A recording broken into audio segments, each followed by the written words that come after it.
into a horse, and we then went halfway along the track, had to unload it, and Dwygon decided to chop up the super useful cart that we need to transport it nicely for him.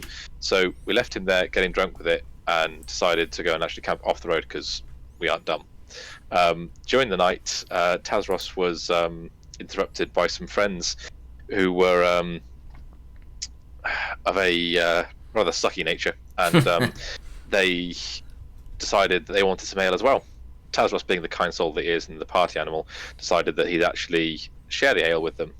So they all got incredibly blasted, or plastered, whatever you want to call it, and enjoyed that. One notable thing did happen. Tazros decided to use the TNT stick that he found, or was given mistakenly by me, as a bung. So we disarmed that because that's really stupid. So once we'd got past all of this and decided to, or convinced Taz to leave the ale behind, we kept down the road, and we visited a variety of places, including the Shattered Cup, and I believe Tristan and Hazana stayed in a much nicer Galente-esque tavern, where they had a good meal and some very expensive food, very expensive ale. Sorry. We tried to get hold of streamers paused. Oh no, it's fine. Tried to get hold of the Lieutenant Hightower to report to him the state of the mine and everything else that had gone on in there.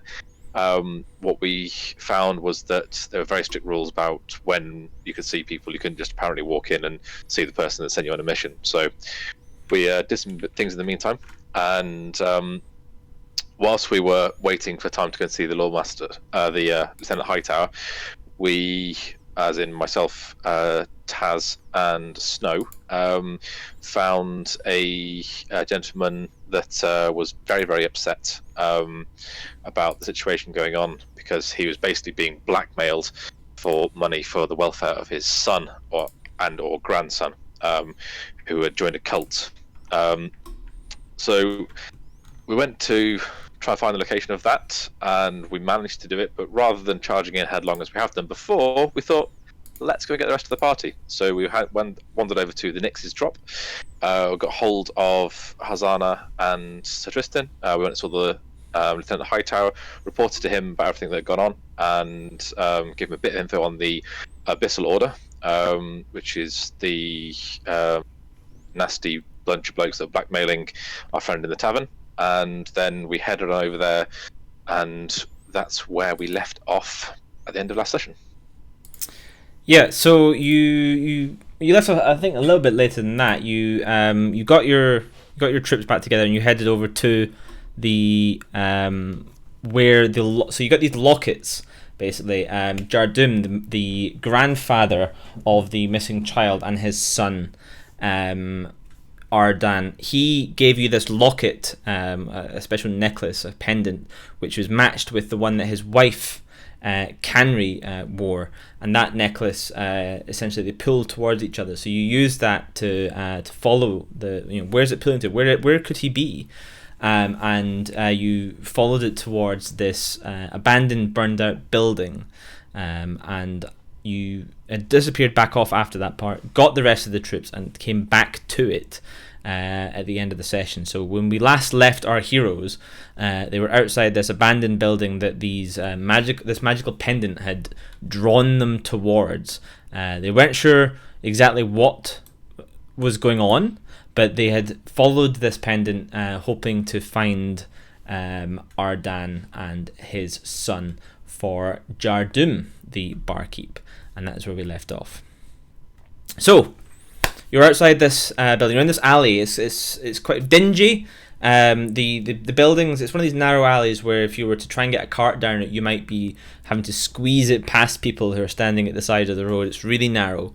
It's kind of rough. The cobblestones are big and they're not worn smooth with the constant passage of people. This is clearly not the most passaged of alleys in the town of Hama. The buildings are tall and they lean in as they go taller towards the top, so it's quite shadowy. But where you're standing next to this abandoned, burned out building, there is a bit more light here because the roof of the building that you're standing to has collapsed in such that the sun is shining in through where the building used to be, illuminating the street upon which you stand. The building itself is clearly been burned out from a fire. Something has burned down this building, and in a town where most things are made of wood, it's quite miraculous that it hasn't spread to the buildings around. They're packed so densely in here. Must have been quick response from the Hama fire and rescue division in order to put this thing out. But the building itself is clearly beyond repair, beyond habitability. It is blackened wood. The ceiling has collapsed. The walls are kind of gnarled and falling in upon itself. The building basically has half collapsed, and it looks like it could almost collapse at any point.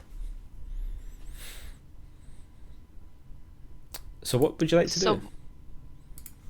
So Snow has the pendant, and she would like to go in. Is it reasonable for her to attempt to get through the front door, or is there like a very obvious hole she can just kind of walk into? So it's been kind of boarded up. The boards that are across it look much fresher than the rest of the building. Clearly they've been put on here after the building has burned down. It's the same as all the windows. They've been kind of boarded over. It doesn't look like it would be particularly difficult to either maybe pry them off or to try and climb over them onto the next floor. It's clearly just, the fire department have condemned the building. They've knocked over a couple of planks to make it a bit harder to just walk in and out. But other than that, it's abandoned. Alright, so Snow turns to her colleagues. Hey guys, let's just bust in here, and then goes to attempt to pry some of the boards off. Okay. Being conscious that she is both short and so is Tazros, so climbing may not be the easiest.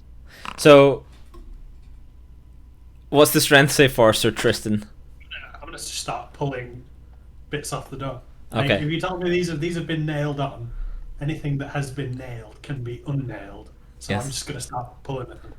Okay, so Snow, you your little cat tabaxi paws. You're like, here we go. It's time to shine. And you grab them. You feel your claws dig into this like wood, and it like almost crumbles underneath your claws because it's been here for a while. It's been weathered, and you go to pull it, and it comes off in your hand like immediately, and you're like, oh my god, stronger than I ever thought possible. And then you drop the board, but it doesn't fall, and you look to your side, and Sir Tristan is standing there holding the board, and he throws it to the ground in a fit of valiant heroism as he's pulled that board off single-handedly. He spends the next 5 minutes flexing to himself. Yes, you can easily pull the boards off enough to clear an entrance to this building. Okay. So as we're clearing that, can I also cast Detect Magic as a ritual? Sure, so that takes 10 minutes. So if you want to start doing that now. Yes. Okay, so Snow starts she starts purring gently as she starts to perform some sort of magical ritual. She walks briefly in a circle and then sits down. What are the rest of you doing while this is going on? So Sir Tristan is just throwing off or pulled off some planks. Snow is now chanting in cat. Watching. I'm just watching and waiting for Tristan to clear a passage. So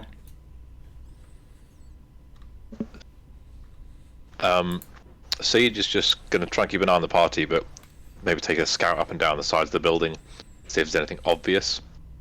Okay. Like another way in, emergency exit, something that would indicate how the people that had been going back here probably had got in. Okay. So, Siege, you give me a investigation. So, skirting around the length of the building, at first glance, nothing seems out of place. But upon closer inspection, you notice that some of the planks that are covering one of the windows aren't actually nailed on particularly well. They're actually almost connected together, and when you're sort of like, what the hell is this? And you sort of put your hand on it to see this board, and they swing up. So these boards have been connected with a couple of planks behind them and put on maybe some sort of hinge or something, so they look like the window's covered, but they actually push in. I'll go back to the party and be like, might be an easier way. I know you've just like accent. There might be an easier way. I've just gone up the way there, and there's a trapdoor that's already set. I know you've enjoyed flexing your muscles, but maybe we'll follow the path in that they've already made for us. Yeah, we could do it. We'll wait till Snow's finished casting whatever she's doing with her paws there. It looks important. It's detect magic. I can cast it over there just in case, there's booby traps or something. Well, what happens when you cast it? Does it last for a while? Does it create an aura? I really don't know, but it just makes a circle around me that I can tell if there's magic. Okay, does it move with you, or does it just sit in the spot where you made it? I think it just sits in the spot where I made it. I actually don't know. I'm pretty moves sure with you. it moves with you. Yeah. Does? Yeah, Yeah. For that's 10 why minutes. that's why I'm asking.